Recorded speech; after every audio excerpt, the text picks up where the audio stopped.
We have TSIA. We have Latch is going public. Tishman Speyer, TS Innovation Acquisition Corp is the SPAC. So this is an enterprise software as a service platform. A $190 million pipe is being led by investors, which include Chamath Palihapitiya. So this values Latch at an enterprise value of $1.56 billion. The company is going to get $510 million in proceeds. And then we have, so Latch is the first multifamily operating system that brings together services for building managers, residents, and service providers. Their Latch OS offers services like smart access, delivery and management, smart home and sensors, connectivity, and resident experience. So they also integrate services from Google Nest and Honeywell. They've booked over 300,000 units in 35 states. Right now, 1 in 10 new apartments in the US are using Latch OS, but 7 in 10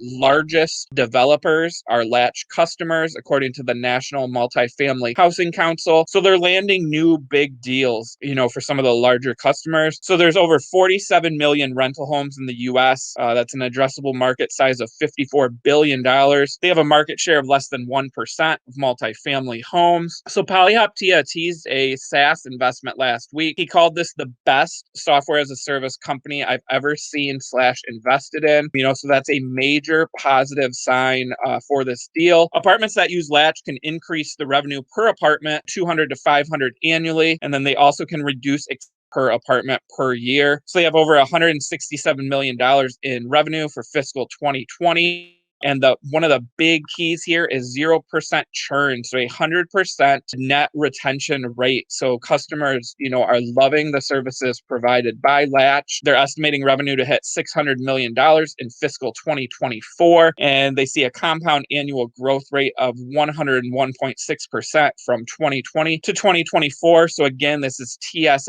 Shares are up over 100%.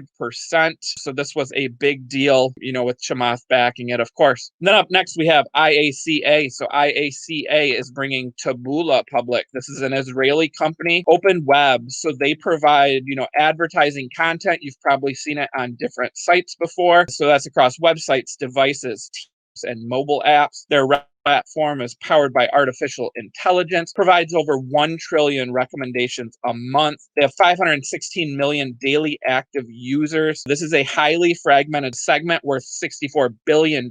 They call it a search engine in reverse. Partnerships with over 9,000 digital properties, which include CNBC, NBC News, and Business Insider. And then we've seen a couple other advertising competitors like Digital Turbine. Their shares are up over 800% in the last year, and PubMatic went public last year, now valued at $1.8 billion.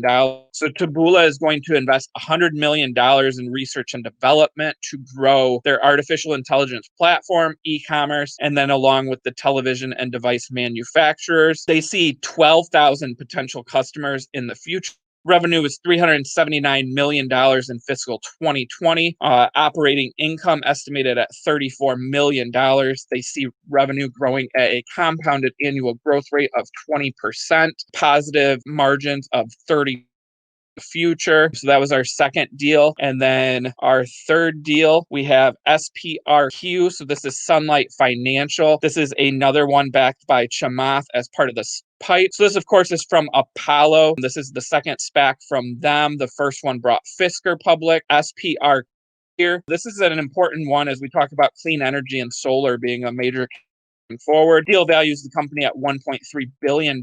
Shareholders are going to own 26% of the new company. They provide business to services for the residential solar market. So they partner with solar contractors and consumers on the financing segment of those solar projects. They have a proprietary technology and that deep contract network of over 800 partners that provide instant credit decisions and affordable loans to homeowners with their loan underwriting, processing, and funding. They've funded over $3.5 billion worth of solar loans for more than 100,000 residential deals. That residential solar market is worth $11 billion, and it's only 3% penetrated at the current time. So room for rapid growth here. The price of solar costs have been coming down while the cost of electricity has risen from 2005 to So we're seeing a shift here where solar could be even more favorable in the future. Sunlight Financial is getting into home improvement, which could be a major catalyst. So they grew that in 2019, that providing meaningful revenue in 2023. Palihapitiya actually praised the home improvement segment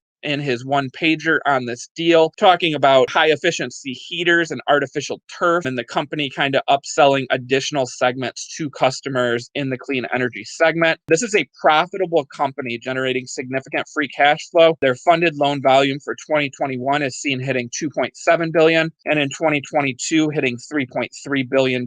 Revenue for 2020 is $92 million, with those totals hitting $123 million, $157 million, and $199 million over the next couple years. Shares of this company hit over $20 in pre-market trading, now up about 29%.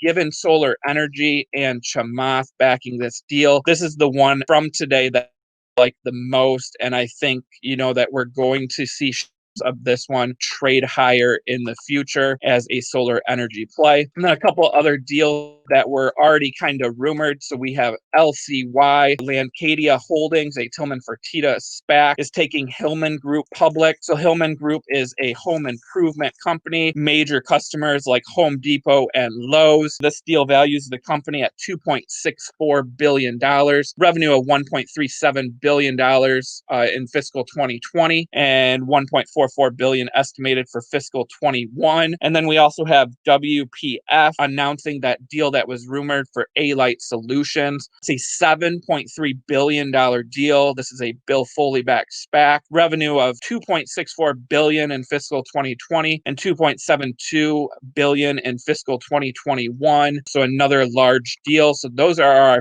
announced SPACs today. Trying to bring you as much information. Again, we'll probably hit on LCY and WPF later this week. LCY not really being favorable in the market today. Looks like it is actually now trading at 10.19. So we'll kind of take a look at these deals going forward.